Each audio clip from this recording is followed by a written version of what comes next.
नमस्कार दोस्तों, आप सभी का एक बार फिर स्वागत है। आज हम जिस विषय पर बात करने जा रहे हैं वह सिर्फ एक सरकारी योजना नहीं है, बल्कि करोड़ों परिवारों के उस सपने से जुड़ा है जिसे वे सालों से अपनी आंखों में संजोए हुए हैं, अपना पक्का घर। क्योंकि पक्का घर सिर्फ 4 दीवारें और एक छत नहीं होता, यह सुरक्षा का एहसास होता है, बच्चों के बेहतर भविष्य की नींव होता है और परिवार के सम्मान की पहचान होता है। जब घर पक्का होता है तो जिंदगी में स्थिरता आती है और यही स्थिरता एक गरीब परिवार के लिए सबसे बड़ी ताकत बन जाती है। इसी उद्देश्य को लेकर केंद्र सरकार ने प्रधानमंत्री आवास योजना शुरू की थी, जिसके तहत ग्रामीण और शहरी दोनों क्षेत्रों में लाखों परिवारों को पक्का घर देने का लक्ष्य रखा गया है। हाल के दिनों में कई राज्यों से यह खबर सामने आई है कि नए सर्वे की प्रक्रिया शुरू कर दी गई है। इसका मतलब साफ है, सरकार अब उन परिवारों तक भी पहुंचना चाहती है जो अब तक किसी कारणवश सूची में शामिल नहीं हो पाए थे। यानी अगर आप अब तक सोच रहे थे कि शायद आपका नंबर नहीं आएगा, तो अब यह मौका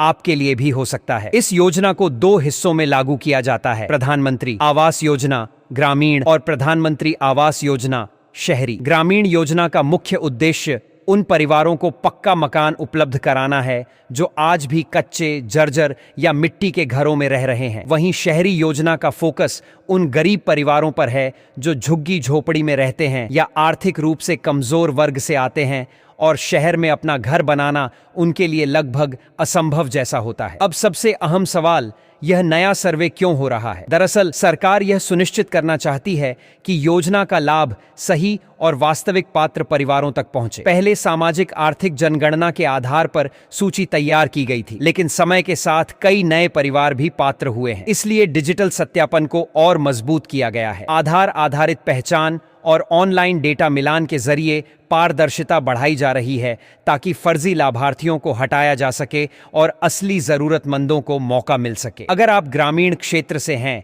और अभी भी कच्चे घर या झोपड़ी में रह रहे हैं, तो सबसे पहले अपने ग्राम पंचायत या पंचायत सचिव से संपर्क करें। प्रारंभिक आवेदन और पात्रता की जांच पंचायत स्तर पर ही होती है। वहीं शहरी क्षेत्र में रहने वाले लोगों को नगर निगम, नगर परिषद या संबंधित शहरी निकाय से संपर्क करना चाहिए। आवेदन करते समय कुछ जरूरी दस्तावेज तैयार रखें। Aadhaar card, ration card, bank passbook की प्रति, आय प्रमाण पत्र, जाति प्रमाण पत्र यदि लागू हो, और ग्रामीण क्षेत्र में मनरेगा जॉब कार्ड। सबसे जरूरी बात यह है कि आपका बैंक खाता आधार से लिंक होना चाहिए, क्योंकि पूरी राशि सीधे आपके खाते में डीबीटी यानी डायरेक्ट बेनिफिट ट्रांसफर के माध्यम से भेजी जाती है। पात्रता तय करने के लिए कई मापदंड देखे जाते हैं। ग्रामीण क्षेत्रों में पहले 2011 की सामाजिक आर्थिक जनगणना के आधार पर सूची बनाई गई थी और जिनका नाम उस सूची में है उन्हें प्राथमिकता दी जाती है। लेकिन अब नए सर्वे के जरिए उन परिवारों को भी जोड़ा जा रहा है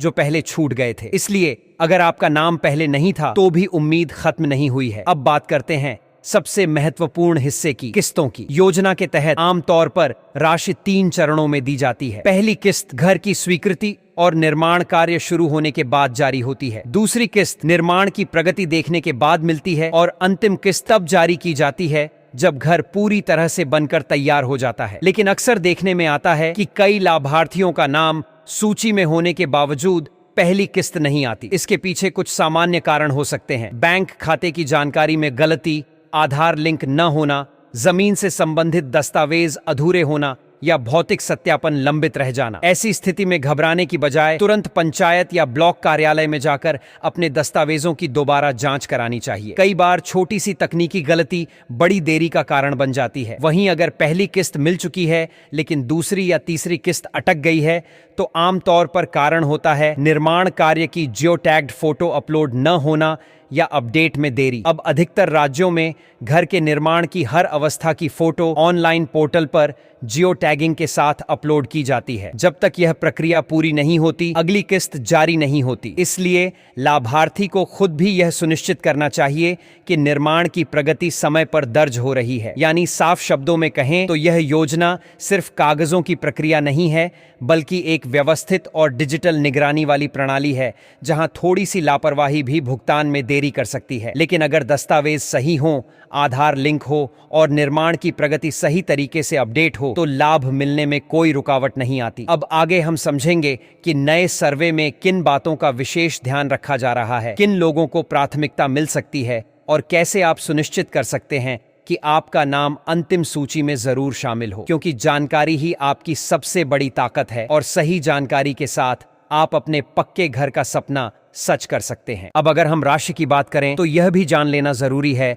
कि सहायता की रकम क्षेत्र के अनुसार अलग अलग होती है। सामान्य तौर पर मैदानी इलाकों में लगभग 1,20,000 रुपए तक की आर्थिक सहायता दी जाती है। वहीं पहाड़ी या कठिन भौगोलिक क्षेत्रों में यह राशि बढ़ाकर लगभग 1,30,000 रुपए तक की जा सकती है, ताकि वहां के कठिन निर्माण हालात को ध्यान में रखा जा सके। इसके अलावा शौचालय निर्माण के लिए स्वच्छ भारत मिशन के अंतर्गत अतिरिक्त सहायता भी उपलब्ध कराई जाती है, जो आमतौर पर लगभग 12,000 रुपए तक हो सकती है। यानी सरकार केवल एक कमरा बनवाने की सोच तक सीमित नहीं है, बल्कि घर के साथ स्वच्छता और गरिमा भी सुनिश्चित करना चाहती है। दरअसल इस योजना का उद्देश्य सिर्फ आर्थिक मदद देना नहीं है, बल्कि एक सम्मानजनक जीवन की नींव रखना है। जब किसी परिवार को पक्का घर मिलता है, शौचालय मिलता है, सुरक्षित छत मिलती है, तो वह परिवार सामाजिक रूप से भी मजबूत होता है। बच्चों की पढ़ाई बेहतर होती है, महिलाओं की सुरक्षा बढ़ती है और पूरे परिवार का आत्मविश्वास ऊंचा होता है। इसलिए इसे केवल राशि के रूप में देखना सही नहीं होगा। यह एक स्थायी बदलाव की शुरुआत है। हालांकि कई बार यह शिकायत भी सुनने को मिलती है कि जिन लोगों के पास पहले से पक्का मकान है, उन्हें भी लाभ मिल गया, जबकि असली जरूरतमंद पीछे रह गए। ऐसे मामलों को गंभीरता से लेते हुए सरकार समय समय पर सत्यापन और पुनः सर्वे की प्रक्रिया अपनाती है। यदि जांच में यह पाया जाता है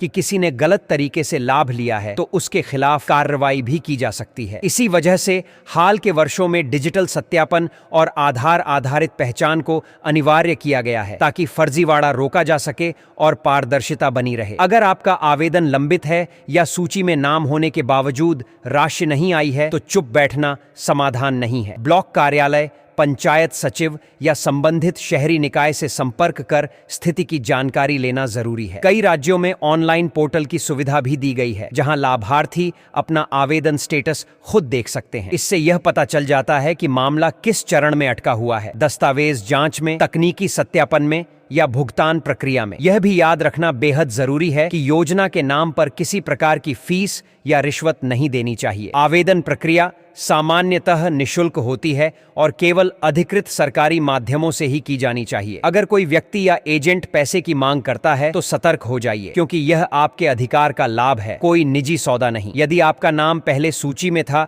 लेकिन किसी कारण से भुगतान रुक गया है, तो दोबारा सत्यापन या आवश्यक सुधार कराकर प्रक्रिया आगे बढ़ाई जा सकती है। कई बार बैंक खाते की छोटी सी गलती, आधार लिंक न होना या दस्तावेजों में असंगति बड़ी देरी का कारण बन जाती है। इसलिए सभी दस्तावेज अद्यतन और सही होना बेहद आवश्यक है। एक और महत्वपूर्ण बात यह है कि घर का निर्माण निर्धारित समय सीमा के भीतर पूरा करना जरूरी होता है। अगर निर्माण लंबे समय तक अधूरा पड़ा रहता है, तो अगली किस्त जारी होने में देरी हो सकती है। ग्रामीण क्षेत्रों में कई जगह मनरेगा के माध्यम से श्रम सहायता भी मिलती है, जिससे निर्माण लागत का बोझ कुछ हद तक कम हो जाता है। यानी अगर सही योजना और समय प्रबंधन के साथ काम किया जाए, तो यह सहायता आपके सपनों के घर को हकीकत में बदल सकती है। अब आगे हम यह समझेंगे कि नए सर्वे में किन परिवारों को प्राथमिकता दी जा रही है, किन बातों का विशेष ध्यान रखा जा रहा है और आप किन सावधानियों के साथ यह सुनिश्चित कर सकते हैं कि आपका नाम अंतिम लाभार्थी सूची में जरूर शामिल हो, क्योंकि जानकारी ही वह ताकत है